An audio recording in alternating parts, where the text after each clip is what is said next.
Assalamualaikum warahmatullahi wabarakatuh, teman-teman. Berjumpa kembali sama saya Yayang, dan di channel ini ada ratusan video tentang pengembangan diri Anda secara finansial maupun spiritual ya, dan banyak sekali yang saya share dan bagikan untuk Anda secara gratis. Silakan Anda bisa tonton video-video di channel ini, dan kalian juga bisa subscribe channel ini jika kalian belum subscribe ya, dan tekan loncengnya agar bisa mendapatkan informasi ketika saya upload video lebih awal. Oke? Dan saya ingin teman-teman juga tuliskan doa terbaiknya di komentar ya. Tuliskan doa terbaiknya di komentar agar diaminkan oleh puluhan ribu viewer channel ini. Nah, pada hari ini saya akan membahas tentang gini nih, istilahnya jangan buru-buru jadi pengusaha, jangan buru-buru jadi pebisnis kalau Anda belum siap melakukan hal ini. Oke? Simak video ini sampai selesai, insya Allah ini akan berguna untuk Anda, terutama yang masih ingin atau baru memulai usaha. Oke, selamat menyaksikan.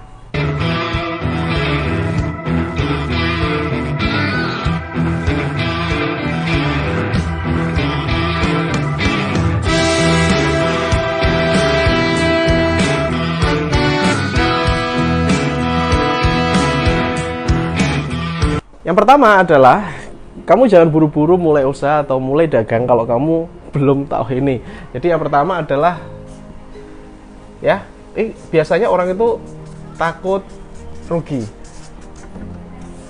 Kalau kamu tidak siap dengan takut rugi ini, maka saranku nggak usah deh jadi pengusaha, nggak usah jadi pebisnis. Karena rugi dan untung itu adalah seperti satu kesatuan. Ya, bahkan kalau saya boleh bilang, untuk dapat keuntungan besar di awalnya itu kita harus rugi dulu. Rugi ini dalam arti banyak hal ya. Bisa jadi kita gunakan modal kita untuk tes produk, kita kasih gratis dulu ke orang nyoba dulu dan sebagainya. Atau ruginya memang rugi karena terjadi miss atau tidak laku atau bagaimana itu ya. Yang jelas, kalau Anda masih di pikiran Anda itu masih takut rugi, maka Anda akan susah untuk sukses menjadi seorang wirausaha. Gitu ya. Jadi rugi ini mana nggak? Iklan itu kan butuh uang. Betul ya? Nah, apakah setelah kita beriklan, ini yang saya maksud iklan berbayar ya, entah iklan di radio, iklan cetak brosur, iklan TV dan sebagainya. Iklan itu kan berbayar. Nah, kalau seandainya iklan ini tidak menghasilkan uang, iklannya ini tidak menghasilkan penjualan untuk menutup iklan tersebut, kira-kira rugi nggak? Rugi. Tapi ada plusnya. Plusnya apa? Produk kita udah mulai dikenal. Setuju ya? Nah, jadi prinsip takut rugi ini nanti bisa Anda ganti dengan investasi yang terukur. Jadi contoh nih, misalkan Anda mau mulai bisnis, Anda mau mulai usaha. Mau mulai usaha, modal Anda 1 juta. Nah, dari modal 1 juta ini seandainya ya, kira-kira berapa spending Anda atau berapa di dalam hati Anda, niat Anda yang siap rugi. Jadi misalkan Anda keluar 1 juta, yang siap rugi itu berapa? Itu kalau saya selalu pikirkan. Ya, kalau saya selalu pikirkan. Tapi di awal-awal dulu nggak saya pikirkan. Kalau rugi ya rugi udah, gitu loh. Selesai sudah. Itu dulu. Tapi kalau hari ini belajar dari pengalaman-pengalaman saya yang lalu, sehingga Anda tidak perlu mengulang kegagalan atau trial error saya akan kasih tahu bahwa ketika Anda mengeluarkan modal investasi berupa uang, maka Anda harus tahu nih, terukur. Jadi kita nggak usah takut rugi. Rugi kalau saya bilang bisa terjadi gitu ya, tapi tetap terukur. Jadi misalkan dari modal 1 juta, Anda misalkan siap rugi 300.000. Ya sudah, berarti Anda mainkan yang cantik, mainkan yang pinter modal ini, pokoknya maksimal ruginya 300.000. Ya. Kalau saya biasanya saya menggunakan dana yang lumayan. Kalau misalkan saya nyoba bisnis baru ya, ini misalkan saya udah punya usaha, saya udah punya bisnis, saya nyoba bisnis baru, saya biasanya malah saya resikokan rugi 100%. Jadi misalkan saya keluar uang nih sekian, ya kan? Kalau misalkan rugi, ya uangnya itu hilang, uangnya habis, ya sudah, gitu. Saya anggap itu adalah sebuah pengalaman atau sebuah belajar. Nah, dari kerugian-kerugian itu teman-teman, kita akan menjadi lebih pintar. Jadi pengusaha itu pinternya itu sebenarnya dari rugi. Kalau saya bilang seperti itu ya. Kalau nggak ruginya diri sendiri ya, rugi dari pengalaman orang lain. Jadi kita bisa contoh kisah-kisah kegagalan orang lain. Jadi misalkan kita punya teman kita usaha lele terus gagal, fail. Nah, kita bisa belajar kenapa sih kok gagal. Nah, tanya-tanya sama dia, wawancara sama dia. Nah, itu ilmu dari itu bisa kita saring dan kita masukkan dalam pengalaman kita. Nah, ini ya. Jadi kalau Anda hari ini masih takut rugi, saran saya nggak usah jadi pebisnis, ya jadi pengusaha. Ini suatu, kalau saya bilang sih satu komplit gitu loh. Satu kesatuan nih, rugi sama untung. Berani untung, ya berani rugi, berani rugi, berani untung, gitu ya. Nah, yang kedua, ini kesalahan-kesalahan orang ya. Kesalahan saya dulu lah, saya bisa bilang gitu. Tidak sabar, ya. Jadi pingin, ya, karena melihat temannya sukses, kaya, ya, bisa beli mobil, bisa beli rumah dari usaha atau dari bisnis, akhirnya dia mengikuti bisnis yang sama. Ketika ikut bisnis yang sama, ternyata nasibnya beda. Jadi temannya tuh sukses, dia biasa-biasa aja, bahkan mungkin bangkrut, gitu ya.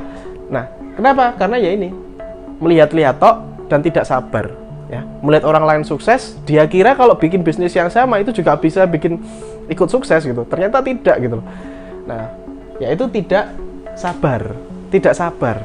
Jika hari ini Anda memiliki sebuah masalah tentang keuangan, bingung mencari penghasilan dan sebagainya, saya sedang membuka kelas yang namanya X Mentoring. Di X Mentoring Anda akan belajar bagaimana caranya membangun aset yang bisa menghasilkan penghasilan yang terus-menerus dari ide, hobi, atau pengalaman Anda. Dan itu semuanya sudah saya buktikan. Dan Anda juga akan saya ajari bagaimana caranya bikin produk sendiri dengan mudah, dengan modal minim, dan bagaimana caranya melariskan. Pelatihan ini berlangsung selama 5 hari langsung bersama saya. Langsung saya yang bimbing Anda mulai dari nol. Cek linknya ada di link deskripsi xmentoring.id. Saya tunggu Anda di kelas. Bisnis itu kalau Anda pengen uang yang besar, itu saya bilang ada yang instan, tapi itu terlalu beresiko, gitu ya. Tapi kalau menurut saya, kalau saya suka bisnis itu yang mulai merintis dari awal, itu saya seneng banget ya, mulai merintis dari awal. Jadi saya tidak mencari langsung saya keluarin modal besar, langsung saya gini, enggak. Jadi saya memilih untuk sabar. Ibarat tanaman, gitu ya. Tanaman kita tuh perlu menyirami, memupuk, seperti itu ya. Itu sama seperti dalam bisnis. Kita rawat bisnis kita mulai dari kecil ya, mulai dari kecil, usaha di rumah, packing sendiri ya, misalkan ini pelan-pelan mulai dibesarkan, mulai ada websitenya, mulai ada customer service-nya, mulai ada adminnya, besarkan lagi, mulai ada cabangnya, sampai gede ya. Permasalahannya adalah orang itu tidak sabar, dan mereka menganggap bahwa dengan disuntik uang, maka bisnis itu akan besar. Nah, ini persepsi kadang yang keliru, dan banyak orang-orang, ini kalau aku punya uang segini pasti besar. Tidak bisa begitu, bos. Ya, bisnis itu ada seperti levelan, tingkatan. Anda menggelindingkan bola salju, ya, di gelindingan awal kan kecil. Masa ketika Anda gelindingan langsung besar? Nah, seperti itulah bisnis. Jadi bisnis itu akan pelan-pelan kecil, kayak kamu yang melempar bola salju, seret, pelan-pelan, kecil, besar, besar. Kayak gitu ya, setuju. Nah, saya ada pengibaratan lagi, dan itu bisnis itu akan cenderung kuat ya. Kalau tanaman itu, ya, akarnya kuat, maka ketika pohon itu besar, dia tidak gampang tumbang, bahkan bisa puluhan tahun, bahkan ratusan tahun pohon ya. Begitu juga dengan bisnis. Saya ibaratkan juga begini, bisnis itu atau usaha itu sama seperti kereta, gitu ya. Kereta api. Anda lihat kereta api itu di awal perjalanannya lambat, lambat gitu, lambat. Nah, setelah itu dia mulai lumayan, habis itu kenceng, nggak bisa dihentikan kalau sudah kenceng, betul ya. Ada kambing di rel tabrak, gitu ya. Ada apa di rel tabrak. Kalau udah nggak bisa berhenti, karena ya seperti itulah bisnis. Kalau bisnis udah terlanjur besar, terlanjur kenceng, nah itu sudah keren banget, gitu ya. Nah, permasalahannya orang itu kepengen kereta tadi tuh berangkat langsung bus gitu, kayak drag race gitu. Berangkat langsung bus, pengennya seperti itu. Nah, mengakibatkan apa? Ya benar, bisa ya, ada yang seperti itu. Cuman nanti pondasinya, atau kayak saya bilang pohon tadi itu akarnya jadi kurang kuat, ya. Jadi tidak sabar. Mereka tidak sabar. Ini belajar dari pengalaman-pengalaman saya yang lalu ya. Jadi ini pengalaman saya, bahwa saya dulu itu kalau usaha memang awalnya modal gitu. pokoknya kalau ada modal pasti bisa besar. Itu mindset saya dulu. Nah, ternyata tidak, teman-teman. Kesabaran kita itu pun juga diuji, ya. Diuji di sini. Ini ada masalah apa? Bagaimana kita bisa menyelesaikan masalah-masalah usaha yang kecil, sehingga nantinya kita suatu saat akan terbiasa dengan masalah-masalah di usaha kita tersebut, gitu ya. Dari masalah kecil diselesaikan, akhirnya masalah besar akhirnya jadi kecil, karena gampang, gitu ya. Karena kita sudah paham di situ, A sampai Z-nya udah paham. Nah, ini ya. Jadi Anda harus sabar, ya. Kalau tidak sabar ya, maka nggak bisa bertahan lama, gitu ya. Padahal bisnis itu kuncinya adalah resisten atau daya tahan. Ketika Anda punya ketahanan yang kuat dalam menjalankan usaha Anda, tahan krisis. Oke, nggak apa-apa, ini sepi, gini, tapi Anda tetap tahan, Saya akan cari solusinya, saya akan cari tahu bagaimana nih caranya, strategi apa ya. Semakin Anda bertahan, teman-teman, maka Anda akan semakin kuat di bisnis itu dan semakin dalam di bisnis tersebut. Nomor 3 adalah tidak belajar dalam. Kelihatan nggak? Tidak belajar dalam. Maksudnya gimana nih, Mas? Insinyur Soekarno, ya, itu pernah bilang gini.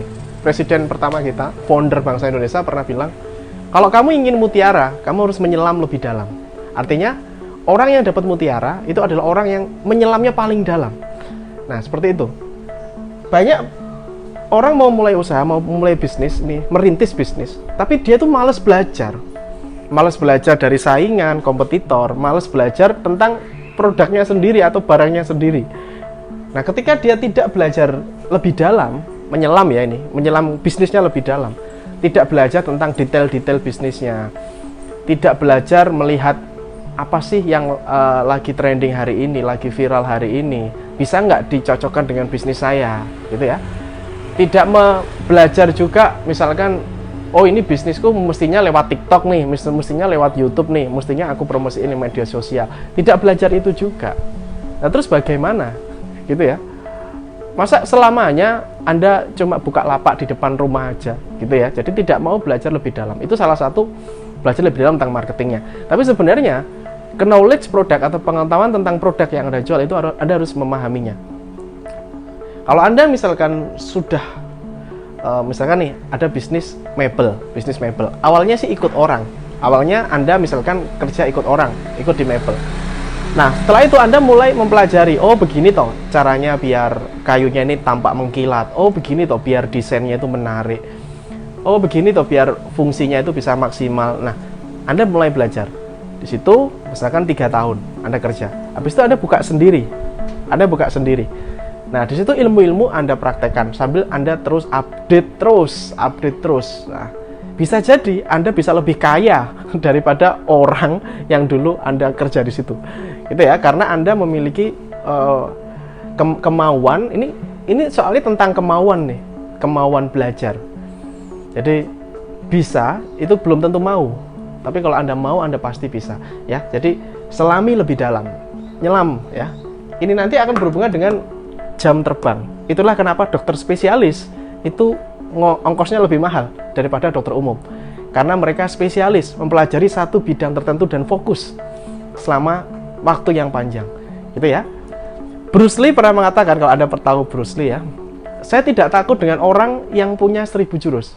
Saya takut dengan orang yang punya 1 jurus yang dia lakukan latih ya bertahun-tahun. Itu saya malah takut daripada orang punya 1000 jurus gitu. Saya tidak takut. Saya hanya malah takut kepada satu orang yang punya 1 jurus yang dia latih bertahun-tahun. Itu artinya luar biasa itu ilmunya, gitu ya. Nah, artinya orang-orang yang sukses di bisnis, di usaha itu mereka belajar dalam, mereka terus memperbaharui skillnya, mereka terus update, mereka terus inovasi, mereka terus berpikir bagaimana agar produk yang saya jual ini memiliki value, bagaimana produk yang saya jual ini memiliki nilai yang bagus di mata konsumen. Ini penting banget. Oke, yang keempat. Yang keempat ini adalah tidak belajar tentang pasar. Kelihatan nggak? Tidak belajar tentang pasar. Ada orang itu idealis banget. Pokoknya aku akan bikin sesuatu, aku akan bikin sebuah produk. Dan itu aku yakin pasti booming. Karena ini produknya bagus, luar biasa, dan sebagainya. Ingat, itu menurut Anda. Itu menurut Anda. Mulut sales manis sekali, gitu ya. Itu menurut Anda. Tapi kan beda nih menurut konsumen. Nah, bagaimana caranya menyesuaikan pikiran Anda dengan persepsi konsumen Anda? Ini penting. Banyak bisnis itu yang ambruk, ambruk jatuh ya, karena dia tidak memperhatikan pasarnya. Dan ketika bisnis Anda besar, Anda jangan sombong, ya, tidak melihat komputer-komputer Anda yang masih kecil atau sedang berkembang. Dan ini dicontohkan oleh BlackBerry, teman-teman. Siapa yang tidak kenal BlackBerry? BlackBerry adalah, di saat saya dulu ya, BlackBerry adalah nomor 1 HP luxury, HP mewah ya, dulu. Sebelum iPhone ya, sebelum iPhone. Waktu itu penetrasinya ke Indonesia memang lebih bagus BlackBerry daripada iPhone. Kalau Anda pebisnis, Anda pengusaha, kalau Anda kepengen dianggap sukses, itu Anda punya BlackBerry, bukan punya iPhone. Kalau hari ini iPhone ya. Nah, BlackBerry akhirnya tergeser karena dia idealis banget, dia punya BBM Messenger yang sangat-sangat dia unggulkan. BlackBerry Messenger yang sangat diunggulkan. Lalu muncullah HP Android. Dan ini kisahnya hampir sama Nokia nih, BlackBerry. Android datang, Nokia tetap mempertahankan Symbian dan Java-nya. BlackBerry tetap dengan software BlackBerry-nya gitu, BlackBerry BBM Messenger dan sebagainya, nggak mau nerima ini. Android datang dengan harga yang murah. Dulu waktu saya kecil, saya menganggap Android itu adalah HP yang agak aneh gitu ya. Aneh gitu ya, karena pengoperasiannya juga asing. Tapi sekarang sangat menjamur, dan bahkan Android hampir ini ya, di semua hampir merek-merek pakai Android, kecuali iPhone ya, iPhone pakai iOS. Nah, kita itu akhirnya Nokia dan BlackBerry akhirnya punah, teman-teman. Nokia ini baru bangkit lagi karena CEO-nya baru ya, jadi baru bangkit lagi. Kalau BlackBerry udah punah gitu ya, karena mereka tidak belajar dan tidak fleksibel dengan market, tidak fleksibel dengan pasar mereka gitu loh. Jadi kalau pasar maunya ini, ya kita coba penuhi gitu. Jadi bukan kita idealis sendiri, wah ini pasti orang-orang akan milih saya. Itu kan pemikiranmu, beda dengan pemikiran konsumen. Nah, kita wajib memperhatikan itu. Ini banyak hal ya mengenai hal ini, bisa mengenai kualitas produk kita, bisa mengenai pricing atau kita harganya berapa dan sebagainya. Ini kita perlu melihat pasar butuh nggak ya, pasar mau nggak ya. Nah, caranya gimana? Itu nanti di tes ukur. Ada ilmu namanya tes ukur. Nah, oke teman-teman, dan beberapa cara untuk tes ukur dan sebagainya ini ada saya bahas di kelas saya namanya X Mentoring. Teman-teman bisa join di X Mentoring. Itu bagaimana caranya Anda bisa menaikkan nama Anda menjadi lebih besar, ya. Nama Anda bisa lebih besar, nama Anda bisa berkali-kali lipat. Terus yang kedua adalah bagaimana Anda bisa punya ide dan action untuk bikin produk dengan modal yang minim. Salah satunya nanti akan diajarkan teknik tes ukur. Bagaimana mengetahui ini pasar minat nggak sih sama produk saya. Itu ya. Nanti di situ juga dibahas tentang bagaimana ngurusi perizinan dan sebagainya, bagaimana pricing, menentukan harga jual, itu juga dibahas di X Mentoring. Gitu ya. Ada ratusan orang sudah join. Bisa cek infonya di link deskripsi, ya. Baik, jadi ketika Anda melakukan kebalikan daripada ini, Anda misalkan berani rugi, Anda sabar, Anda mau belajar lebih dalam, dan Anda mempelajari pasar, insya Allah Anda akan sukses dalam berbisnis, dalam menjadi seorang pengusaha. Gitu ya. Terus dilatih. Karena wira swasta atau pengusaha itu berkaitan dengan skill yang Anda punya dan ilmu yang Anda punya. Kalau Anda berhenti belajar, maka orang lain yang lebih rajin belajar itu akan bisa lebih sukses dan nyalip Anda.